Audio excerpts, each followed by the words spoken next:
Hello YouTube, this is an alcohol review of Iwai 45. According to the label, 90 proof, 45% alcohol by volume, product of Japan. And that's about it. Literally, that is about it. 750 ml bottle. It's a beautiful label, textured. The gold against the dark green, the emerald green, works very well. And when it comes to their shield there, what do we call it? A logo? It's more like some sort of marking of sorts. Matters not. And nothing really all that interesting on the back. Tokiwa Imports, Sausalito, California, where it comes in. Product of Japan. Hombo Shuzo Co. Ltd. That's it. Bottle's interesting. Have engravings across the top there, engravings across the bottom. They have an Iwai Mars, which is similar, if not the same bottle. You can check the review on that one, the Iwai Mars, on an earlier video. Remembering it from now, it seemed, if I recall, okay. Nothing to overly stand out, not enough to make me rush out and get some more, or here's a great gift for a friend. It just seemed nice, I guess. What little I recall. We have here, it's a nice light caramel coloring, and it is heavy. It has a heavy yellow hue to it. Swirl, swirl, swirl, swirl, swirl. In case you're wondering why the swirl is to try to get up on the side of the glass. And in this case, to do so, takes it and spreads it out. So there's more surface to air contact, which causes more of the odor to come out as it evaporates, giving you a better chance to smell what you're tasting. 75% of what you're tasting comes out of your nose. Also, when you stop, how fast it runs. The faster the run, the less syrupy it is, the less sugar. The sugar by volume is still left in it, residual sugars, and that presumed makes it sweeter and or thicker.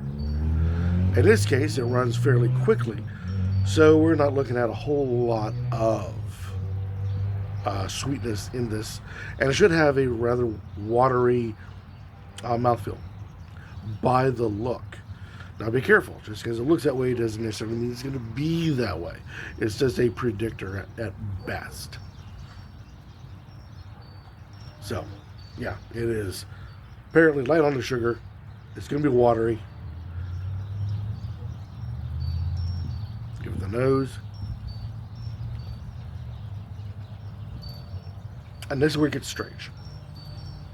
If you haven't had any whiskeys from Japan, you need to know this is not a whiskey from America or any other European influenced type of style of whiskey. This whiskey, Japanese, they went on their own to try to perfect their version or their ideology of whiskey. Why do I say this? When you have whiskey in America and or Europe, it has caramels and spices all arranged together in a nice fabric of flavor. Japan leans more towards the fruit end of it. So as I said here, and let this air out a little bit more, and you give a good nose of it,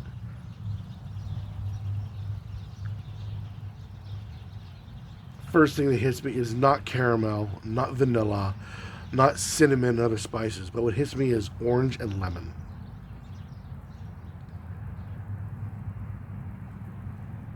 It's almost as if I am sniffing, I want to say palm olive, some sort of a cleaning agent.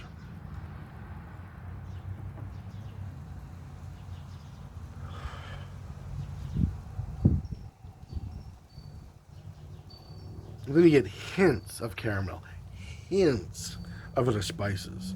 But what really nails you up front is fruit.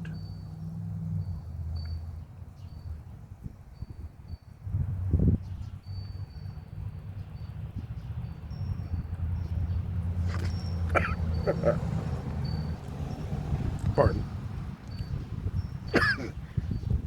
The palate, on the other hand, is not necessarily a flip. You get a lot of the spices that come out. But the nose did not warn me of any kind of burn or any kind of bite that the alcohol, the ethanol would be still there, would give you. That taste immediately stabs you. So think of it as just a little ball of razors rolling around on your tongue. Very sharp, but also very fleeting.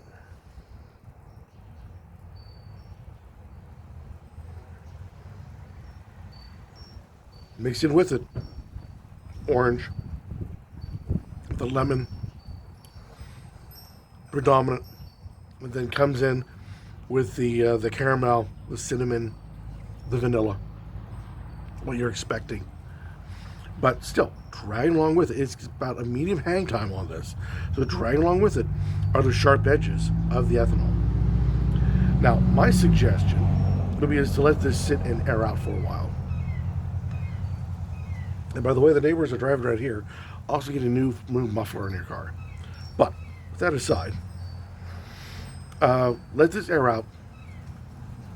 Get as much of that ethanol out, just naturally out, and then it should be a lot less sharp. Oftentimes, you can throw in a piece of ice to help get the cold into it, to help take off the edges.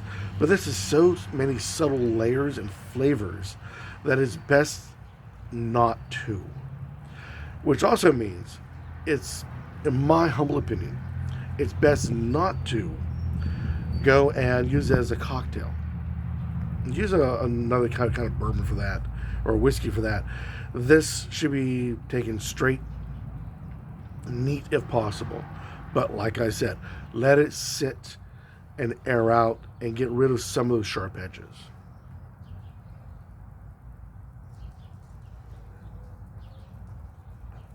With all of its fruity notes, this is a definite summertime sipper. It's light enough on the palate that it could compete with an Irish whiskey. In case you're not in the know, and that's no big deal with that, you've got yourself Scottish, that's your Scotch, then you got yourself your Irish, then you got yourself your regular European, then you got yourself your American, you got yourself your Canadian, and now you have your Japanese whiskeys. And Irish whiskey is very light on the palate overall. So it's very simple, very nice to sip on. If you want something with true body to it, something with some muscle, that's when you go with your Scotches and your American and so forth. But Canadian and Irish tend to be much more pleasant, Irish in particular. And what I thought Irish would be the most pleasant, the most friendliest to sip, I think it's the Japanese. Give it a try. See what you think. This is Iwai 45.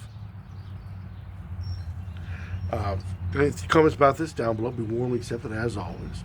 Or better yet, go out by yourself and do a review and let the rest of us in the YouTube spirits community know your thoughts on Hawaii and whether or not it's worth the money.